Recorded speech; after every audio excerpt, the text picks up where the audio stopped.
बस डीएसपी इमाम साहब ये तो गुजारिश करन कि तो नेबर सरेंडर करियो। जम्मू कश्मीर में आतंक के खिलाफ लड़ाई अब अपने निर्णायक दौर में है, अंतिम दौर में है और हर तरीके की कार्रवाई सुरक्षा एजेंसियों द्वारा जम्मू कश्मीर में इस वक्त जारी है। एनआईए की रेड्स हो, गिरफ्तारियां हो, सर्च ऑपरेशंस हो, एनकाउंटर्स हो या फिर आतंकियों के जो सहयोगी है उनकी गिरफ्तारियां हो, उनको हिरासत में लेना हो, उनसे पूछताछ हो, हर तरीके की कार्रवाई जम्मू कश्मीर में इस वक्त जारी है। ना सिर्फ जम्मू कश्मीर में बल्कि दिल्ली, यूपी और तमाम राज्यों में इस तरह की कार्रवाई धरपकड़ लगातार जारी है। कुछ नए डेवलपमेंट्स पिछले 48 घंटों में हुए हैं, मैं आपको एक एक करके आपको बताऊंगा।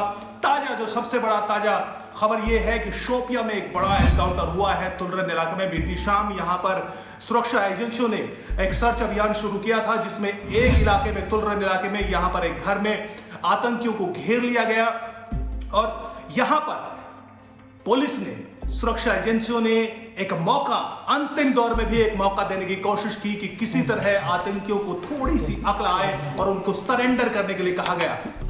हेलो हेलो यम तर मुजाहिद अंदर चुप समेत तो गुजारिश करन बस डीएसपी इमाम साहब ये तो गुजारिश करन कि तो नेबर सरेंडर करियो।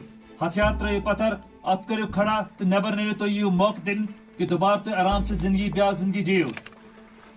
यम तर मुजाहिद अंदर चुप समेत बस डीएसपी इमाम साहब तो गुजारिश करन सरेंडर हनस को तैयार तो ये तो करियो सरेंडर पानी लो जिंदगी जियो तो यू नेबर अत करियो खड़ा हथियार त्रो पत्थर ये तो आखिरी गुजारिश तो यू नेबर। लेकिन आतंकी नहीं माने और अंततः 3 आतंकियों का सफाया सुरक्षा एजेंसियों ने किया। यहां पर आर्मी, सीआरपीएफ और जम्मू कश्मीर की जो जॉइंट ऑपरेशन ये था और इसमें 3 आतंकियों को हलाक कर दिया गया।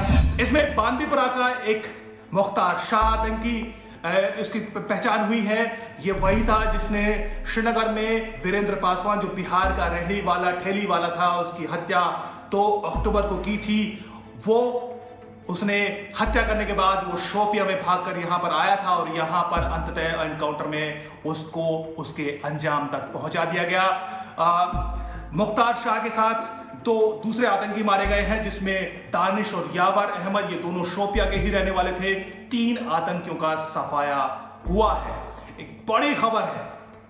इसके अलावा एनआईए रेड्स जारी हैं जम्मू कश्मीर के कई इलाकों में, जिसमें 10 अक्टूबर को एनआईए ने एक एफआईआर दर्ज की थी जिसमें लश्कर तैयबा, जैश ए मोहम्मद, हिजबुल मुजाहिदीन और तमाम आतंकी संगठनों के खिलाफ एक एफआईआर दर्ज हुई थी। उसके बाद जम्मू कश्मीर के तमाम इलाकों में इस वक्त कई इलाकों में इस वक्त एनआईए रेड्स जारी है, धरपकड़ जारी है और साथ साथ दिल्ली और यूपी के भी इलाकों में एनआईए रेड्स जारी है।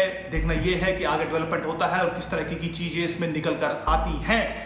एनआईए की रेड के बारे में बताऊं तो 10 अक्टूबर को भी एक एनआईए रेड हुई थी जिसमें श्रीनगर, अनंतनाग के कई इलाकों में यहां पर रेड हुई थी और उसमें सोपोर में भी रेड हुई थी जिसमें 2 आतंकी टीआरएफ के यानी रेजिस्टेंस फ्रंट, जो कि लश्कर तैयबा का एक ऑफशूट ग्रुप है, उसके 2 आतंकी इसमें गिरफ्तार हुए थे। तो एक जबरदस्त डेवलपमेंट एनआईए के फ्रंट से भी लगातार जारी है। इसके अलावा तीसरा बड़ा ऑपरेशन हुआ दिल्ली में, दिल्ली के लक्ष्मी नगर इलाके में दिल्ली पुलिस की स्पेशल सेल ने एक सर्च अभियान शुरू किया जिसमें एक पाकिस्तानी आतंकी अशरफ को गिरफ्तार किया गया है। अशरफ जो है वो अली मोहम्मद नूरी के नाम से लक्ष्मी नगर इलाके में रहता था और वो यहाँ पर एक बड़ी आतंकी वारदात को अंजाम देने की कोशिश में था। उसके पास से AK-47 राइफल और दूसरे कई बड़े हथियार मिले हैं।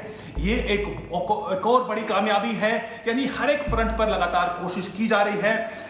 इसके अलावा राजौरी पुंछ का जो इलाका है, जहां डेरा की गली जो फॉरेस्ट है, वहां पर आतंकियों की धरपकड़ का एक सर्च अभियान पिछले 48 घंटों से लगातार जारी है। उसमें आप जानते हैं कि 5 व्हाइट नाइट कोर के इंडियन आर्मी के 5 जवान उसमें शहीद हुए थे, जिसमें एक जेसीओ था और 4 दूसरे जवान थे। लेकिन उसके बाद एक जबरदस्त ऑपरेशन इस इलाके में जारी है जहां पर आतंकियों के छिपे होने की सूचना है। जल्द ही इसमें भी कुछ नया डेवलपमेंट यहां पर देखने को मिलेगा। यकीनन उनको जल्द ही मौत के घाट उतारा जाएगा। इससे पहले बांदीपुरा में ही जम्मू कश्मीर पुलिस ने 4 आतंकी सहयोगियों को गिरफ्तार किया था, ये वही लोग थे जिसका एक साथी बांदीपुरा में एनकाउंटर में मारा गया, उसके साथी बाकी जो कि जम्मू कश्मीर के बांदीपुरा में 2 अक्टूबर को सूमो ड्राइवर की हत्या में वो लोग शामिल थे, उनको भी गिरफ्तार किया गया है। एनआईए की रेड जारी है। इसके अलावा लगातार गिरफ्तारियां, हिरासत में लिया जा रहा है ऐसे लोगों को जो लगातार आतंकियों का सहयोग करते हैं, उनको उनकी आइडियोलॉजी को प्रमोट करते हैं और उनको एक तरह से जम्मू कश्मीर में एक्सेप्टेंस देने के लिए, खासतौर पर कश्मीर के इलाकों में युवाओं में आतंकी जो सोच है उसको बढ़ावा देने का काम करता है। ये है प्रतिबंधित संगठन जो जमात इस्लामी जम्मू कश्मीर है, उसके कार्यकर्ता। इनको सैकड़ों की संख्या में इनको हिरासत में लिया गया है और यही वो लोग हैं जो कि खाद पानी देने का काम करते हैं जम्मू कश्मीर में आतंकवाद की जड़ों को पनपने देने में। इन पर जबरदस्त कार्रवाई हुई है।